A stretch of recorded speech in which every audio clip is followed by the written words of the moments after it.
What's up, fellas? What's up, people? I hope you're having a wonderful day. I just wanted to talk about what it's like being married and what's worked for me, what kind of tools that are working for me, and maybe you too can learn something from it. And I hope your relationships work well.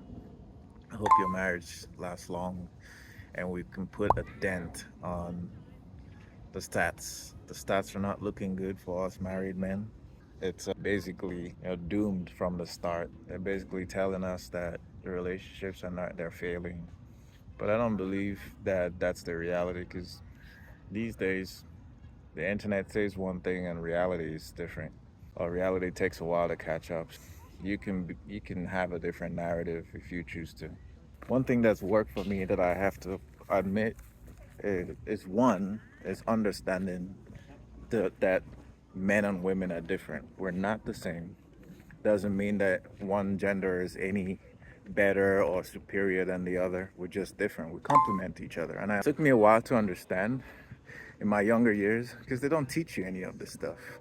A lot of us are programmed by media to worship the female gender or to care too much about their emotions, but it doesn't work that way. Their emotions are their strengths and their as well as their weapon. And what you don't want to do is find yourself on the wrong side of that weapon.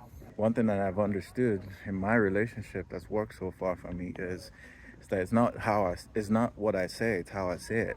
I have to watch my tone because my tone can trigger emotions that I don't want. I have to maintain frame, stay calm, and articulate my words clearly without evoking the wrong type of emotions. And I found that that's worked for me.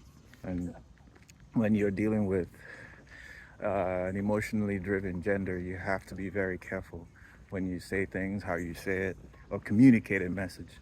And if you don't communicate it properly, you get the wrong action or the wrong outcome out of it. It just makes things worse when you're trying to say something and you're not being perceived the right way. How do you do it? For me, what I do is just stay calm, maintain frame, don't lose. If we're in any type of argument, if her emotions flare up, that conversation can wait. That's not the time to have that conversation. What I usually say is you seem upset, so we're going to revisit this conversation later. I'm going to step out.